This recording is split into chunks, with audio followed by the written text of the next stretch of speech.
New law in Victoria could give police new powers to tear down Nazi flags and jail extremists. Convicted terrorists are recruiting inmates behind bars, radicalising others to their cause in one of Melbourne's maximum security prisons.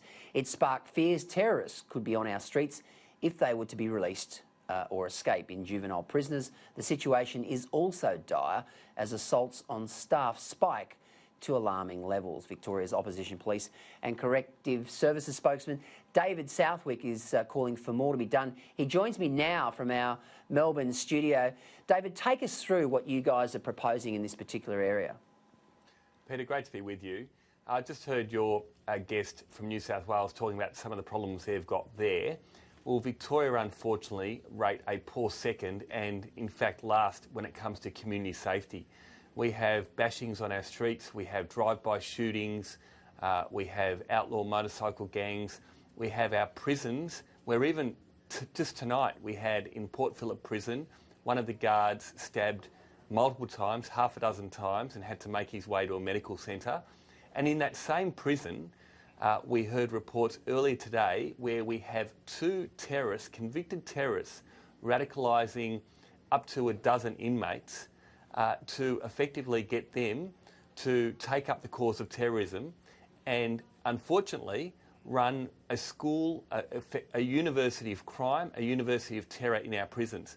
Peter, the issue with this is we have those prisoners that have come into prison maybe for an assault, certainly a serious assault, going out as radicalised terrorists with no watch from our police in terms of them being on a terror list, and potentially living next door to a neighbour that causes obviously a real risk when it comes to community safety. So this is all happening in our prisons. Certainly policing on our streets is out of control with, as I say, a number of drive-by shootings. And we rate the worst when it comes to the perception of safety in the nation. People don't feel safe in their homes, people don't feel safe on the streets, and people don't feel safe on public transport of a night. This is a state that puts community safety last and certainly does not focus on ensuring that people can go about their lives without fear or favour and not have to look over their shoulders, which is unfortunately what is happening at the moment.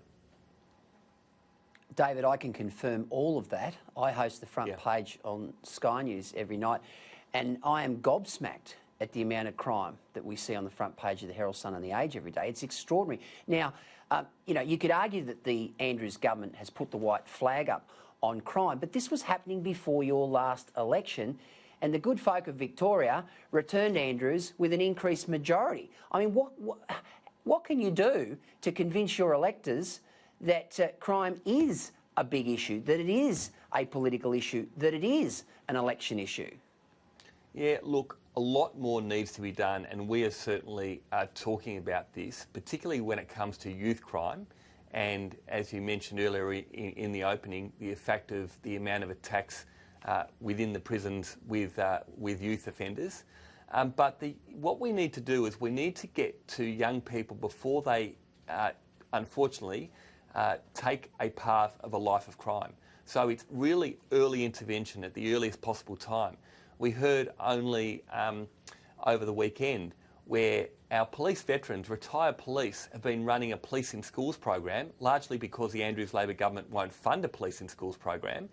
And now we've got the government saying that we don't want to auspice something like that. So you've got volunteers, retired police, that are trying to help young people, teach them about respect, teach them about certainly doing the right thing, and our government won't fund it. We will be focusing certainly in the lead up to the next election around ensuring young people are given every opportunity to choose the right path, not the wrong path. We want to reflect a positive message around this because ultimately we don't want to see young people entering a life of crime. These prisons are universities of crime. It's got to stop. We have the highest recidivism rate. People just re-offend time and time again. The highest cost in the state when it comes to running our prisons. Something's got to give. And we're back in the Tony Mockbell days of underbelly and alike, where you're seeing drive-by shootings on our streets. When people are being gunned down on our streets, certainly something's got to give. People will finally have to wake up and say, this government doesn't care about people being safe, doesn't focus on community safety, and needs to start doing something or get booted out of office. David, I see these Extinction Rebellion lunatics have been plying their trade today outside Parliament. You've had to suspend Parliament after they got a little bit rowdy. Now, you'd be aware that in Queensland, certainly in Brisbane, they've stopped the CBD traffic. They glue themselves to bridges. They glue themselves to roads. They are a lawless mob. And the judiciary in Queensland, unfortunately, gives them a slap on the wrist and says, way you go back to mummy and daddy and start again tomorrow. I just hope that with your judicial system being very similar, I would say, to Queensland, that these guys, were they arrested? No, we get the same thing.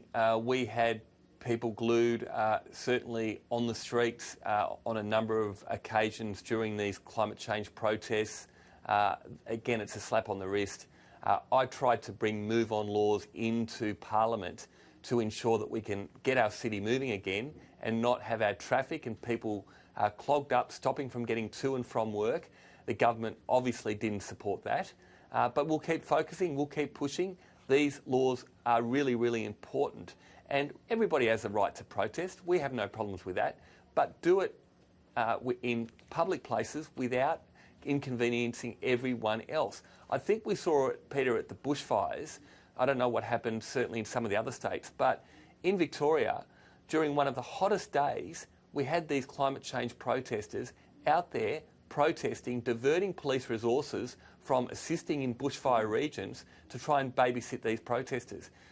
The public, I think, has just had enough. And we really need to ensure that we have laws that are enforceable and police that can do their job and ensure that people are able to get to and from work, get back homes with their families and not have to be, unfortunately, held back by these protesters.